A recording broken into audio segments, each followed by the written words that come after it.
하나님께서 오늘 주시는 말씀 마가복음 5장 1절서부터 20절에 있는 말씀입니다. 신약 성경 72면 정도 있습니다.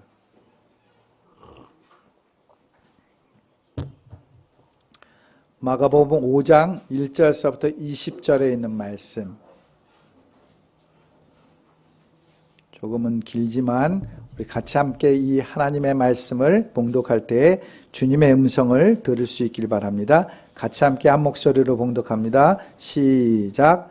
그들은 바다 건너편 거라사 사람들의 지역으로 갔다. 예수께서 배에서 내리시니 곧 악한 귀신 들린 사람 하나가 무덤 사이에서 나와서 예수와 만났다. 그는 무덤 사이에서 사는데 이제는 아무도 그를 쇠사슬로도 묶어둘 수 없었다.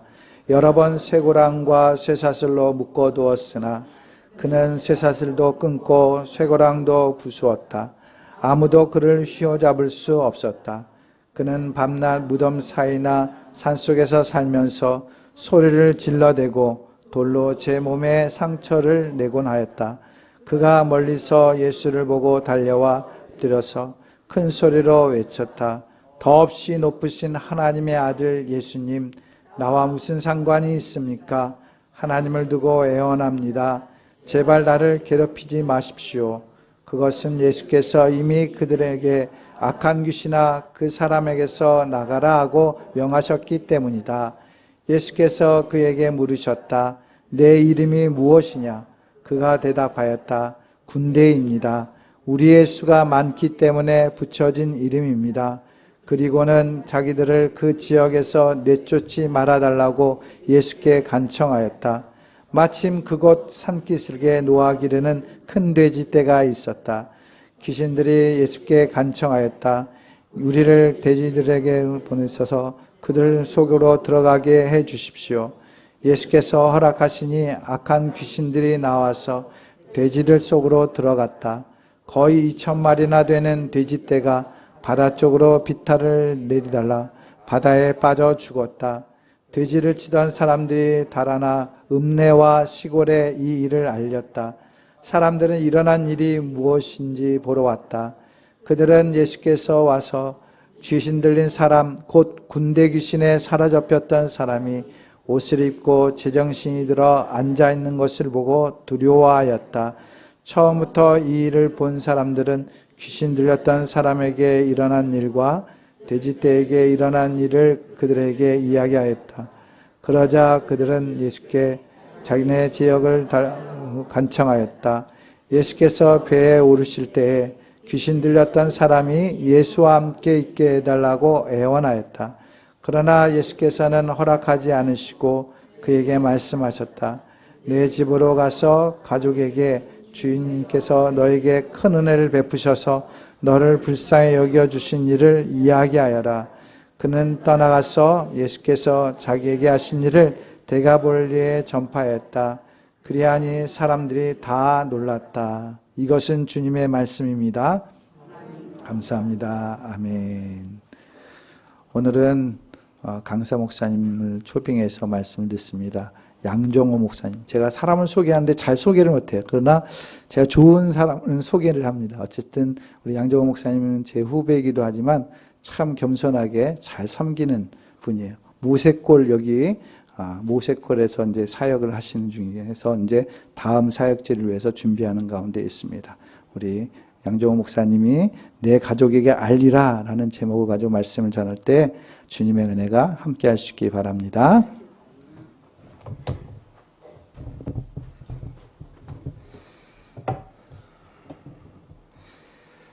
네, 팔당교회 4년 만에 다시 오는 것 같습니다. 예전에 홍수근 목사님 계실 때 서울여대 대학교에서 심호하고 있었거든요. 그때 청년들 데리고 한번 왔었고요. 청소년들 여기서 수련회 할 때 한번 또 방문한 적이 있습니다. 오랜만에 여러분들 기억하시는 분은 없겠지만 팔당교회 또 손대웅 목사님 형님 와서 심호하시는데 와서 함께 말씀 나눌 수 있게 된 것이 저에게 큰 기쁨입니다. 하나님께서 말씀 전할 기회를 주시고 또 손 목사님 불러주셔서 여러분과 함께 말씀 나눌 수 있게 되어서 참으로 기쁘고 감사합니다.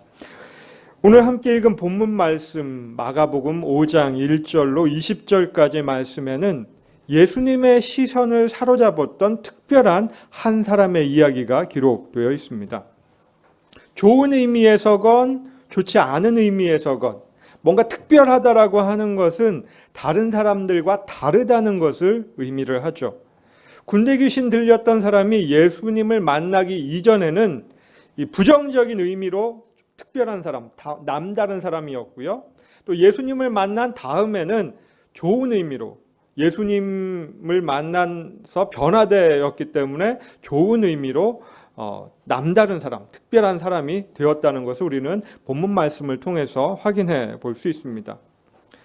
오늘 이야기의 주인공이 특별한 이유, 예수님과의 만남이라고 하는 특별한 경험을 했기 때문입니다.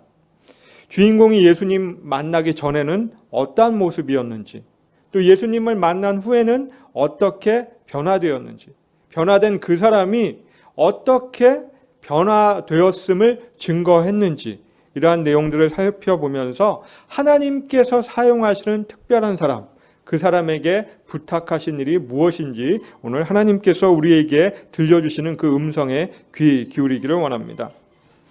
첫 번째로 살펴볼 것은 군대 귀신 들린 사람이 예수님을 만나기 전에 보였던 남다른 모습입니다. 함께 읽은 본문 말씀 가운데 그 사람이 살아가는 모습, 평범하지 않은 모습이 기록되어 있죠. 2절에서 5절에는 그 사람이 살아가는 모습 자세히 기록하고 있습니다. 이 사람에 대해서 가장 먼저 기록하고 있는 그 표현이 있는데 그 표현은 뭐냐면 더러운 귀신 들린 사람이라고 하는 표현이죠. 더러운 귀신 들린 사람. 귀신이 다 더럽지, 더러운 귀신도 있고 더럽지 않은 귀신도 있나요? 문제는 더러운 것도 정도가 있다고 하는 겁니다. 문제는 얼마나 더러운 귀신이었는지 그 사람의 이름, 그 귀신의 이름이 군대라고 했다고 하는 거죠. 예수님께서 내 이름이 무엇이냐라고 물었을 때 귀신은 스스로를 군대라고 소개합니다. 그리스 원문을 찾아서 이 군대라는 표현이 어떻게 쓰였는지를 확인해 보니까 레기온이라고 표현되어 있어요. 그 레기온이라고 하는 그 그리스어 단어가 군대라고 번역되기도 했고 또 영, 예수님께서 12영이나 되는 천사를 보내셔서 물리치실 수 있지 않겠느냐라고 하실 때 그 영이란 단어도 레기온의 번역입니다. 이 레기온이라고 하는 단어는 로마 군대 6,000명을 가리키는 그 단위였다고 그래요. 그 당시 지중해 세계에서 가장 강력한 보병 집단을 가리키는 표현이 레기온이라고 하는 그 로마 군인 6,000명을 가리키는 단위였다고 합니다. 그런데 이 문맥상 더럽다라고 하는 표현을 좀 살펴볼 필요가 있는데요. 하나는 강력하다라고 하는 의미입니다. 여러분 어떤 일을 할 때 마음속으로 혹은 입 밖으로 더러워서 못 해먹겠다 하는 그 느낌으로 말을 내뱉은 적이 있으세요? 어떤 때 그런 느낌을 가지시나요? 어떨 때 더럽다고 느끼시나요? 너무나 그 일이 나에게 힘에 부칠 때 그런 말을 쓰죠. 그 일이 너무나 강력해서 내가 내 힘으로 하기 힘들 때 그런 표현을 씁니다. 일의 강도가 보통 이상이라는 것을 인정할 때 쓰는 표현이죠. 이 귀신이 얼마나 강력했는지 아무도 그를 제어할 수가 없었습니다. 쇠 사슬로 꽁꽁 묶어놔도 금방 끊어버려요.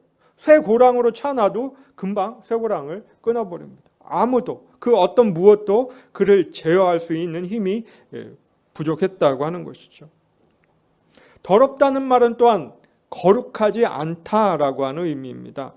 성경에서 거룩이라는 단어는 하나님의 사람 혹은 하나님께 속한 물건을 가리킬 때 쓰는 표현이죠. 그런데 이 귀신은 하나님께 속한 사람이 아니었습니다. 예수 그리스도와는 상관없는 사람이었습니다. 그래서 그를 더럽다라고 표현한 거죠. 얼마나 더럽냐? 6,000명이나 되는 그 군대와 같은 그 강력함을 가진 더러움의 크기가 그만큼 더 했다고 하는 거죠.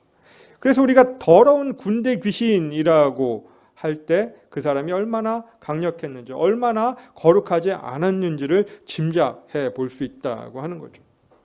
그런데 말입니다. 사람들은 강한 걸 좋아하는 것 같아요. 강해야 살아남을 수 있다고 생각하기도 하고요. 내가 강하지 못하기 때문에 이러한 어려운 일들을 당한다고 생각하기도 합니다. 그러나 성경이 우리에게 가르쳐 주는 것은 강한 것이 좋은 것은 아니라고 하는 사실이죠. 만약 예수님께서 강한 것이 좋은 것이고 강한 것이 거룩한 것이라고 생각하셨다면 왜 그렇게 힘없이 십자가에 달려서 죽으셔야 했겠습니까? 성경이 우리에게 가르쳐 주는 것은 강한 것이 좋은 것이고 강한 것이 거룩한 것은 아니라고 하는 가르침입니다. 아까 언급한 것처럼 예수님께서 그 유대인 지도자들과 로마 군인들이 한 손에는 칼을 들고 또 다른 사람은 이 몽둥이를 들고 예수님을 잡으러 왔을 때 하신 말씀이 있죠. 12영이나 더 되는 천사들을 보내서 로마 군인들을 멸할 수도 있는데 그렇게 하지 않겠다고 말씀하셨습니다. 군대 귀신 들린 사람에 대한 또 다른 설명이 5절에 기록되어 있는데요. 한번 볼까요? 5절에 뭐라고 기록하고 있는지. 같이 한번 읽어보겠습니다.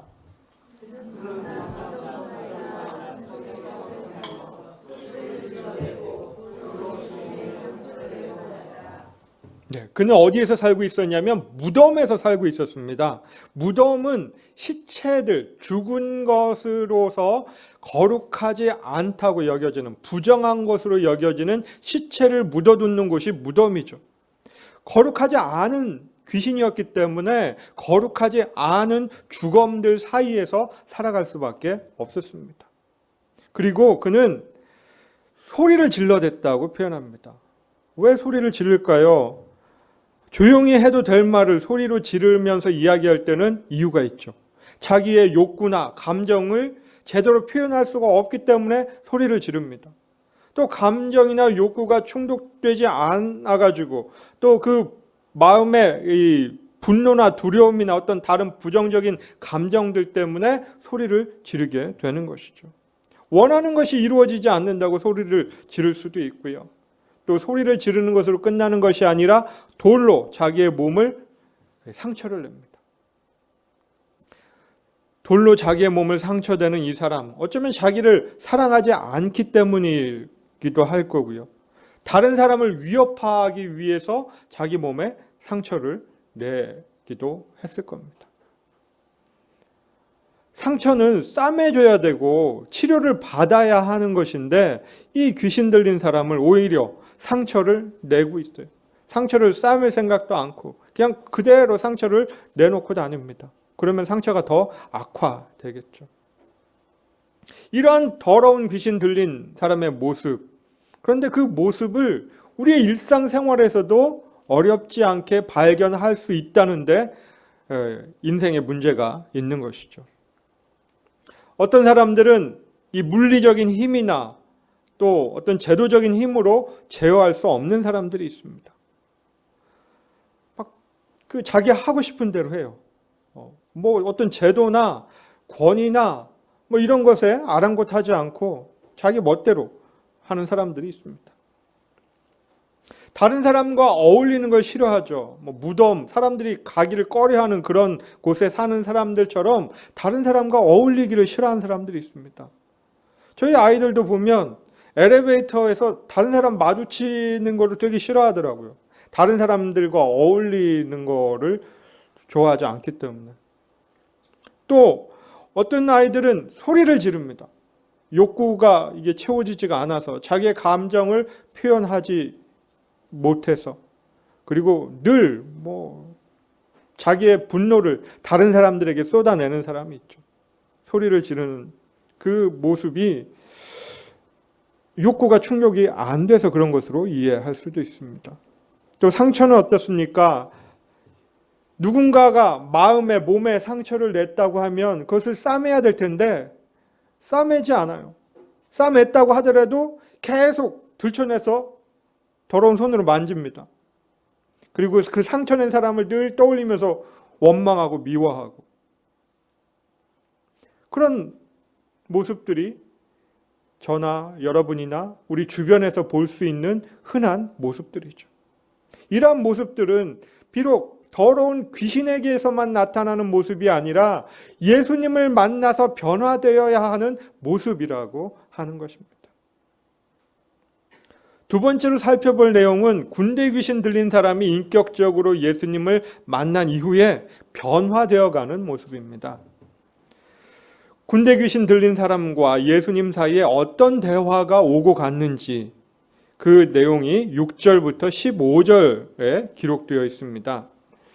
예수님께서 귀신 들린 사람에게 하신 말씀, 특별히 변화되기 이전에 하신 말씀 두 문장으로 표현되어 있는데요. 하나는 8절 하반절에 기록되어 있는 말씀입니다. 악한 귀신아 그 사람에게서 나가라고 명령하신 것이죠. 그리고 또 다른 하나는 9절에 기록된 말씀인데요. 내 이름이 무엇이냐고 하는 질문이죠. 더러운 귀신아 악한 귀신아 그 사람에게서 나오라. 그리고 내 이름이 무엇이냐 이 두 문장으로 대화를 시도했습니다. 그런데 재밌는 것은 예수님께서 먼저 그 귀신 들린 사람에게 나오라고 명령하셨다는 겁니다. 9절에는 8절 상반절에는 이 사실을 보여주고 있는데요. 이는 예수께서 이미 그에게 말씀하셨기 때문에 명하셨기 때문이라고 그 임이라고 하는 단어를 강조하고 있습니다. 그러니까 귀신이 먼저 달려와서 예수님께 뭐라고 아뢰인 것이 아니라 예수님께서 먼저 귀신아 그 사람에게서 나가라고 명령하셨기 때문에 귀신이 그 말을 듣고 그 말씀에 반응해가지고는 예수님께 달려와서 뭔가 말을 하고 있다고 하는 거죠. 6절과 7절에 기록된 예수님의 말씀에 대한 귀신의 반응을 자세히 살펴볼 필요가 있습니다. 그는 예수님의 말씀에 신속하게 반응하죠. 예수님께서 악한 귀신아 그에게서 나오라고 말씀하시자마자 빨리 달려와가지고 예수님께 납작 엎드립니다.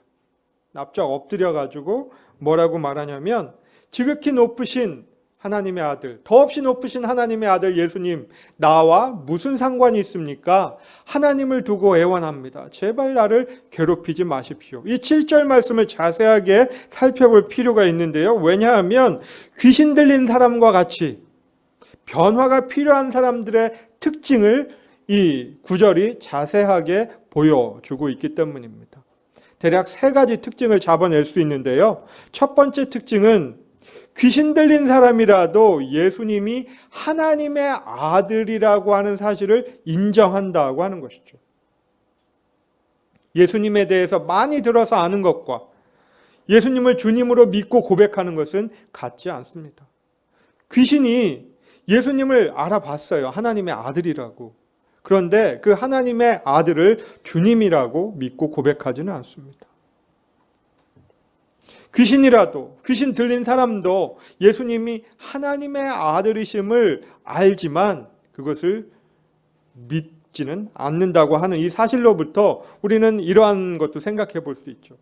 예수님을 안다고 하더라도, 예수님이 하나님의 아들이심을 인정한다고 하더라도 예수님을 주님으로 믿는 것과는 거리가 있다고 하는 사실입니다. 여러분들 가운데 예수님이 하나님의 아들이라고 인정하신다 하더라도 한번 생각해 볼 필요가 있어요. 내가 정말 예수님을 주님으로 고백하고 있는지, 예수님과 인격적으로 만남을 기억하고 있는지, 만난 적이 있는지, 그리고 그 만남을 기억하고 있는지 확인할 필요가 있습니다. 두 번째 특징은요. 계속 7절 계속해서 볼게요. 두 번째 특징은요. 귀신 들린 사람은 자기가 예수님과 아무런 상관이 없다고 생각한다는 점입니다. 귀신이 그렇게 말하죠. 나와 무슨 상관이 있습니까? 예수님에 대해서 아는 것과 예수님과의 인격적인 만남을 통해서 예수님과 이 관계를 맺는 것, 이것은 다르다고 하는 겁니다. 그는 예수님께 나와 무슨 상관이 있습니까? 하고 따지듯이 묻죠. 나와 무슨 상관이 있습니까? 라고 말하니까 감이 안 오실 것 같아서 중학교 2학년 아이들이, 중학교 2학년 없죠? 중학교 2학년 아이들이 그냥 친구들끼리 하는 말과 같은 표현을 한번 바꿔보면 이렇게 말로 바꿀 수 있을 것 같아요. 네가 뭔데? 이러는 거죠. 네가 뭔데? 왜 나한테 나오라고 명령하는데? 네가 하나님의 아들이면 다야? 뭐 이렇게 지금 따지고 있는 겁니다. 아무런 상관이 없는데 왜 나에게 이래라 저래라 하느냐라고 지금 불쾌하고 괴로워하는 모습입니다. 예수님께 간섭받기 싫어하는 사람들의 모습은 마치 귀신 들린 사람과 다를 바가 없다고 하는 것이죠. 이 역시 예수님과 아무런 관계가 없다라고 생각하는 사람 역시 예수님을 만나서 변화되어야 할 사람들의 모습인 것입니다. 세 번째 특징은요. 마지막 문장이에요. 제발 나를 괴롭히지 마십시오 하는 거죠. 풀어서 설명하면요. 세 번째 특징은 귀신 들린 사람은 변화되는 과정에서 겪게 되는 괴로움을 싫어한다고 하는 겁니다. 물론 괴로움을 좋아하는 사람은 없습니다. 누구나 다 괴로운 일을 겪는 것은 싫은 일이죠. 그러나 여기서 핵심은 무엇 때문에 괴로워하는가 하는 질문입니다. 맞을 짓을 해서 혹은 야단 맞을 짓을 해서 야단 맞는데 여전히 괴롭죠. 자기가 잘못하는 것을 알아도 내가 잘못한 것에 대한 책임을 진다고 해도 혼나는 것은 괴로운 일이에요. 근데 여기서 괴로운 일은 내가 뭔가 예수님을 만나서 변화되어 되는 과정에서 겪게 되는 괴로움을 말합니다. 근데 귀신이 이걸 좋아하지 않는다고 하는 거죠. 자기 몸을 상해가면서 소리를 지르면서 무덤가에 있으면서 그렇게 사람답지 않은 모습으로 살아가는 것에 만족하면서 나를 그냥 제발 내버려 두라고 말하고 있는 것입니다. 사실 모든 변화에는 크건 작건 고통이 따릅니다. 성장통이 따르는 것이죠. 그 변화와 성장에 필요한 것이 고통을 인내하는 것. 그 인내가 필요합니다. 그러나 귀신 들린 사람은 그것을 인내하지 못했어요. 괴로움이 싫어서 그냥 나를 제발 내버려 두라고 말합니다. 어쩌면 고통과 괴로움은 그 귀신 들린 사람으로 하여금 예수님께로 나아가게 만들었던 원동력인지도 모릅니다. 괴로움 때문에 예수님께 얼른 쫓아가서 나를 좀 내버려 달라고 말했기 때문이죠. 비록 나를 괴롭히지 마십시오라고 하는 부정적인 말로 자기의 감정을 표현하긴 했지만 이 귀신 들린 사람은 예수님께 나아가서 자기에게 말씀하신 예수님께 뭔가 반응을 보임으로써 만남을 가질 수 있었습니다. 긍정적이든 부정적이든 자기의 생각과 느낌을 예수님께 쏟아 놓을 때 뭔가 만남이 이루어지고 그 만남을 통해서 변화가 이루어진다고 하는 사실을 성경은 우리에게 가르쳐 주고 있습니다. 군대 귀신 들린 사람이 경험했던 이 변화는 그 변화를 본 사람들이 두려워할 정도로 놀라운 변화였다고 하는 겁니다.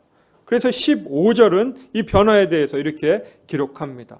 15절 말씀. 그들은 예수에게 와서 귀신 들린 사람 곧 군대 귀신에 사로잡혔던 사람이 옷을 입고 제정신이 들어 앉아 있는 것을 보고 두려워하였다. 이 세 가지 특징을 보고 두려워했대요. 옷을 입고 있었다. 그 이전에는 옷을 벗고 다녔다는 얘기죠. 옷을 입고 다녀도 금방 벗었다가 아무 데나 팽개치고 다녔다는 겁니다. 둘째는 제정신이 아닌 상태로 살았다는 거예요. 그리고 마지막에는 뭐 어떤 힘으로도 제어할 수 없이 쇠고랑도 끊고 쇠살수도 끊고 그렇게 막 미친 것처럼 날뛰던 사람이 스스로 얌전히 앉아 있는 것, 이 모습을 보고 사람들은 두려워했다고 기록합니다. 이 사람의 변화된 모습은 극적인 변화임에 틀림없습니다. 이러한 변화의 모습을 한마디로 표현하면 어떤 단어로 표현할 수 있을까요? 온유라는 단어로 표현할 수 있죠. 온유라고 하는 단어의 본래적인 뜻은 야생마가 길들여진 모습이라고 합니다. 막 어떻게 할 수 없는, 힘으로도 제어할 수 없고 길들여지지 않은 상태로 막 길길이 날뛰는 이 야생마 같은 귀신 들린 사람이 예수님의 명령에 순종해서 예수님에게 길들여진 상태, 이 상태로 지금 얌전히 앉아 있는 모습입니다. 군대 귀신 들린 사람의 이 변화된 모습을 생각해 본다면 이 귀신이 떠나가고 온전해진, 이 온유해진 사람의 모습, 예수님께 길들여진 사람의 모습이라고 할 수 있는 거죠. 이러한 극적인 변화는 예수님의 말씀에 뭔가 반응을 보임으로써, 예수님과 만남이 이루어짐으로써, 예수님께서 하신 말씀이 이루어짐으로써 가능하게 되었던 것입니다. 세 번째로 생각해 볼 것은요, 군대 귀신 들렸던 사람이 예수님을 만난 이후에, 변화된 이후에 행했던 일입니다. 그 사람이 어떤 모습으로 살아갔는지를 확인해 볼 필요가 있습니다. 그가 변화된 이후에 겪었던 일, 혹은 변화된 이후에 행했던 일을 살펴보기 위해서는 먼저 극적인 변화를 경험하는 과정에서 있었던 이 엄청난 사건을 살펴볼 필요가 있습니다. 엄청난 소동이죠. 아시는 것처럼 2,000마리나 되는 이 돼지떼가 갑자기 바다로 내리 달아가지고 다 이 물에 빠져 죽은 사건이 있었습니다. 이 소동은 군대 귀신이 예수님께 간청했던 이 두 가지 내용과 직접적으로 연결되어 있는데요. 이 귀신이 간청했던 두 가지 내용, 하나는 그 귀신을 그 지방에서 쫓아내지 말라고 하는 그런 간청이었습니다. 그리고 또 다른 하나의 간청은 자기 자신을 저 돼지떼에게 들어가게 해달라고 하는 간청이었죠. 왜 그 지방에서 내보내지 말라고 부탁했을까요? 왜 돼지떼에게 들어가게 해달라고 부탁했을까요? 어쩌면 거룩하지 않은 것이 거룩한 것과 함께 할 수 없다고 하는 것 때문에 그렇지 않나 생각해 볼 수 있습니다. 우리는 머릿속으로 혹은 좀 어떤 표현인지 모르겠지만 관념적으로 그런 표현을 쓰는데요. 관념적으로 혹은 머릿속으로 거룩한 것과 거룩하지 않은 것을 구분하라고 하는 이 성경의 가르침을 막연하게 생각하는 것 같습니다. 이 거룩이라는 개념이 사실 잘 와 닿지가 않거든요. 하나님께 속했다, 하나님께 속하지 않았다, 어떤 것은 거룩한 것이고 어떤 것은 거룩하지 않은 것이고, 돼지는 거룩하지 않은 것이고 소는 거룩한 것이고, 이런 구분이 사실은 잘 와닿지 않죠. 왜냐하면 율법에 기록된 거룩한 것과 거룩하지 않은 것을 엄격하게 구분해서 우리가 먹거나 마시거나 취하지 않고 있기 때문입니다. 그런데 구약의 가르침은 거룩한 것과 거룩하지 않은 것을 분명히 구분했습니다. 그러다 보니 거룩한 것이 거룩하지 않은 것과 함께할 수 없기에 갈릴리 동편의 이방인들의 지역인 이 거라사인의 거라사인의 땅을 떠나지 말게 해달라고 간청했던 것을 우리는 이해해 볼 수 있습니다. 돼지도 마찬가지요. 사람에게 들어가 봤자 또 예수님의 명령에 의해서 쫓겨날 게 뻔한데 사람에게 들어가고 싶지 않죠. 차라리 돼지떼에게, 숫자도 비슷하니까 돼지떼에게 들어가게 해달라고 요청을 합니다. 어쩌면 이 귀신은요, 우리와는 달리 우리는 머릿속으로 거룩한 것과 거룩하지 않은 것을 구분해내려고 애쓴다고 한다면, 이 귀신은 몸으로 혹은 실존적으로 이 거룩한 것과 거룩하지 않은 것을 구분할 수밖에 없었을 거라고 헤아려 볼 수 있습니다. 영화를 많이 보신 분들은 금방 떠올리실 텐데요. 장르 불문하고 영화를 많이 보신 분들, 뱀파이어 영화도 좀 보신 기억이 있으세요?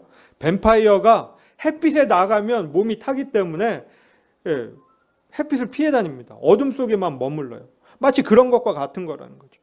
거룩한 곳에 가면 자기가 견딜 수가 없기 때문에 거룩하지 않은 곳에 머물기를 원합니다. 거룩하지 않은 것과 거룩한 것, 이것을 구분하는 것이 우리에게는 보통 어려운 일이 아니지만 그 귀신에게는 자기의 생존과 관련된 일이기 때문에 예수님께 이 지방에 머물게 해달라고, 돼지떼에게 들어가게 해달라고 부탁했던 것처럼 보입니다. 그런데 이 부탁을 예수님께서는 허락하셨다고 하는 거죠. 그러자 엄청난 소동이 벌어집니다. 돼지떼가 갑자기 2,000마리나 되는 돼지떼가 이 바다에 한꺼번에 뛰어든다고 생각해 보세요. 이 진짜 난리도 보통 난리가 아니죠. 2,000마리나 되는 돼지떼라 그러니까 이게 상상이 안 되실 거예요. 왜냐하면 2,000마리나 되는 돼지떼를 본 적도 없고 2,000마리나 되는 돼지떼가 바다에 달린 것을 본 적도 없기 때문에 실감이 잘 안 나실 텐데 조금이라도 실감 나게 해드리려고 한번 자료를 찾아봤습니다. 돼지 한 마리당 가격이 얼마인지. 지난달에 그 돼지 양돈 농가에서 울상을 줬다고 그래요. 돼지 가격이 엄청나게 바닥을 쳐가지고 그래서 110kg 하는 돼지 한 마리 가격이 30만 원 이하로 떨어졌다고 합니다. 그럼 돼지 한 마리당 가격을 30만 원만 잡아도 2,000마리면 얼마예요? 6억이죠, 6억. 6억 하니까 좀 느낌이 오세요? 집 한 채, 이 덕소 지역에서 집 한 채 값이 아파트 한 채가 얼마인지 모르겠는데 아마 집 한 채, 자동차 한 대 값하고 맞먹을 겁니다. 집과 자동차를 합친. 그러한 지금 손실을 돼지 치는 사람들은 입은 거예요. 돼지 주인들은 입은 겁니다. 예수님의 말씀 한마디 때문에, 허락하신 것 때문에 그 난리가 난 거죠. 예수님께서는 그리 될 줄 아시면서도 허락하셨던 것처럼 보입니다. 왜 그랬을까요? 예수님께서는 한 영혼을 2,000마리나 되는 돼지보다 온 천하보다 더 귀하게 여기셨기 때문이죠. 온 천하보다 귀하게 여기신다라고 할 때 느낌이 잘 안 올 수도 있어요. 왜냐하면 우리는 온 천하를 다녀본 적도 없고 한 영혼을 귀하게 별로 생각하는 것 같지도 않고. 그런데 예수님의 시간을 한번 확인할 필요가 있습니다. 예수님의 스케줄을. 예수님께서 갈릴리 바다를 건너 오셨을 때 만난 사람이 한 사람밖에 없었어요. 이 군대 귀신 들린 사람을 만나기 위해서 갈릴리 바다의 그 폭풍과 파도를 뚫고 오신 거예요. 그런데 어떻습니까? 그 사람을 만나자마자 바로 또 갈릴리 바다 건너편으로 가셨어요. 오늘날 우리가 하는 표현으로 바꿔본다면 1시간을 만나기 위해서, 한 사람을 1시간 동안 만나기 위해서 비행기를 타고 태평양을 건너갔다가 다시 건너온 셈인 겁니다. 예수님께서는 이 영혼을 귀하게 여기셨기 때문에 그 자신의 모든 스케줄을 다 뒤로 하고 그 사람을 만나러 거라사인의 땅에 갔다가 다시 오신 것이죠. 실감이 좀 나세요? 6억 원이나 되는 그 비용을 한 영혼과 바꾸신 예수님. 폭풍과 파도를 뚫고 갈릴리 바다를 건너갔다가 그 사람을 만나고 다시 오신 예수님. 예수님께서 한 영혼을 얼마나 귀하게 여기셨는지 우리에게 알려주는 이야기입니다. 군대 귀신 들렸던 사람의 변화를 직접 혹은 간접 경험했던 거라사인의 지방 사람들, 그들이 보인 반응은 서로 다르게 나타납니다. 16절과 17절 말씀에는 돼지 주인들을 포함한 사람들의 반응이 나옵니다. 2,000마리나 되는 돼지떼가 바다에 들어가서 이 엄청난 소동이 나자 돼지 치는 사람들은 자신의 책임을 면하기 위해서 마을로 달려갑니다. 또 자초지종을 들은 돼지 주인들은 도대체 어떤 일이 벌어졌는지 확인하기 위해서 또 현장을 목격하죠. 현장을 확인한 돼지떼 주인들은 예수님께 좀 떠나달라고 간구합니다. 손해가 생긴 것이 누구 때문이라고 생각했어요? 예수님 때문이라고 생각했기 때문에 예수님께 그 지방을 떠나시라고 간구한 겁니다. 예수님이 옳으신 일을 한 걸 알아요. 귀신 들린 사람을 고쳐주신 것이 옳은 일이란 걸 압니다. 그리고 예수님이 좋으신 분이라는 것도 알아요.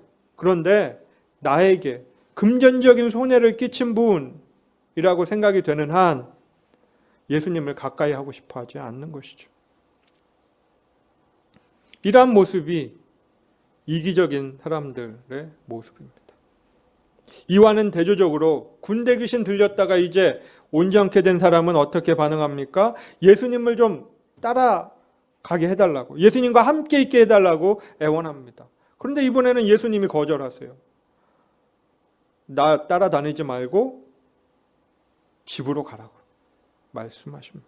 예수님이 하신 말씀이 19절에 나오죠. 내 집으로 가서 가족에게 주님께서 너에게 큰 은혜를 베푸셔서 너를 불쌍히 여겨주신 일을 이야기하라고 명령하십니다. 왜 예수님께서는 군대 귀신 들렸다가 온전해진 사람에게 나를 따라오지 말고 가족에게로 돌아가라고 말씀하셨을까요? 이 역시 거룩함 때문입니다. 구약의 거룩함에 대한 가르침은요, 거룩하지 않은 것이 거룩한 것과 함께할 수 없다는 가르침이었고요.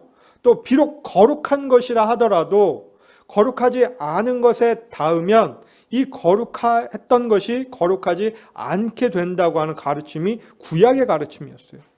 그런데 신약의 가르침은, 우리 주님의 가르침은 정반대의 가르침입니다. 이제 내가 거룩하게 되었으니까 가서 거룩하지 않은 사람들을 거룩하게 만들어라고 말씀하신 것입니다. 이러한 일을 우리 주님께서 성만찬을 제정하실 때의 모습을 살펴보면 우리가 이해할 수 있습니다. 예수님께서 평범한 빵, 평범한 포도주, 이것을 놓고 기도하실 때 이것이 거룩하게 되었죠. 이것이 내 몸이라고, 이것이 내 피라고 말씀하시면서 제자들에게 나누어 주셨습니다. 또 사도 바울은 어떻습니까? 디모데전서 4장에서 우상 제물에 관해서 논쟁이 있을 때에 말씀과 기도로 거룩하여진다고 가르쳐 주었죠. 이것이 신약과 우리 주님의 가르침입니다. 거룩하지 않은 것들이 거룩한 것에 의해서 거룩해질 수 있다고 하는 가르침입니다. 이제 예수님께 치유를 받아서 거룩하게 된 사람, 임무를 부여받은 사람, 이 사람이 행해야 될 일, 그것이 19절에 나온 것 우리가 함께 읽어봤죠. 이제 이 사람은 군대 귀신 들렸던 사람에서 예수 그리스도의 군사로 변화되었습니다. 예수 그리스도께서 행하신 그 명령을 몸으로 행해야 될 책임을 지게 되었습니다. 집으로 돌아가서 예수님께서 어떻게 큰 일을 행하셨는지, 어떻게 불쌍히 여기셨는지를 가족들에게, 이웃들에게, 지역 사회에 전해야 될 의무를 부여받은 것입니다. 그가 주님께서 하신 일과 자기가 경험한 그 모든 것을 이야기했을 때 가족이 변화되고 이웃이 변화되고 그 주변 모든 도시들이 변화되기 시작했다고 성경은 우리에게 증언하고 있습니다. 오늘 본문 말씀에는 군대 귀신 들렸다가 예수님을 만난 이후에 변화를 경험한 사람의 이야기가 기록되어 있습니다. 예수님을 만나기 이전에는 좋지 않은 의미로 특별했던, 남달랐던 사람이 예수님을 만난 이후에는 긍정적인 의미로, 좋은 의미로 남다르고 특별한 사람이 되었죠. 소리를 지르면서 자신의 몸에 상처 냈던 사람이 온전하게 되어서, 거룩하게 되어서 예수 그리스도께서 하신 일을 증거하는 사람이 되었습니다. 예수님의 말씀에 신속하게 반응했을 때에 개인적인 만남이 이루어졌고요. 그 개인적인 만남을 통해서 변화를 경험할 수 있었습니다. 온유한 모습으로 변화될 수 있었습니다. 한 개인에게, 저와 여러분 한 사람 한 사람에게는 한 영혼보다 온전하게 쉴 수 있는 하루가 더 절실한지도 몰라요. 2,000마리나 되는 그 돼지떼만큼이나 당장 집과 차를 살 수 있는 이 6억 원의 돈이 더 절실한지도 모릅니다. 그러나 변화된 사람은 예수 그리스도께서 하신 일을 증거하라는 주님의 말씀을 행동으로 옮겨야 합니다. 한 영혼을 온 천하보다 귀하게 여기시는 주님의 마음을 느낄 수 있기 때문이죠. 여러분도 한 영혼을 온 천하보다 귀하게 여기시는 주님의 마음이 느껴지십니까? 만약 안 느껴지신다면요, 먼저 주님을 인격적으로 만날 필요가 있습니다. 그래서 변화되어야 돼요. 그러면 주님을 만나서, 인격적으로 만나서 변화를 경험하셨습니까? 그러면 이제 하실 일이 있죠. 주님께서 군대 귀신 들렸다가 온전해진 사람에게 하셨던 말씀, 그 말씀을 하나님께서 이제 저와 여러분에게 하십니다. 집으로 돌아가서 내게 어떻게 큰 일을 행하사 너를 불쌍히 여기신 것을 내가 내 가족에게 알리라. 가서 내 가족에게 전하라고 말씀하십니다. 기도하겠습니다. 하나님 감사합니다. 오늘 마가복음 5장의 말씀을 통해서 예수 그리스도를 만나기 이전에 귀신 들렸던 사람이 예수님을 만난 이후에 온전하게 되어서 그리스도의 군사로서 맡은 임무를 수행할 때에 가족과 이웃과 지역 사회가 변화되기 시작한 그 이야기를 우리가 생각해 보았습니다. 우리 모두가 다 주님을 만난 사람으로, 변화받은 사람으로 그리스도의 군사가 되어서 주님께서 명령하신 그 일 가서 가족에게 주님께서 어떻게 큰 일을 행하셨고 불쌍히 여기셨는지를 이야기하라고 하신 그 말씀을 따라 살아가는 우리 모든 백성들 되게 도와주옵소서. 팔당교회에 속한 모든 주님의 백성들이 예수 그리스도를 구세주로 고백하고 변화를 받아 그리스도의 군사로서 주님의 은혜와 복음을 증거하는 일꾼들로 살아가기에 부족함 없도록 날마다 은혜 위에 은혜를 더하여 주옵소서. 감사드리며 우리 주 예수 그리스도 이름 받들어 기도드립니다. 아멘.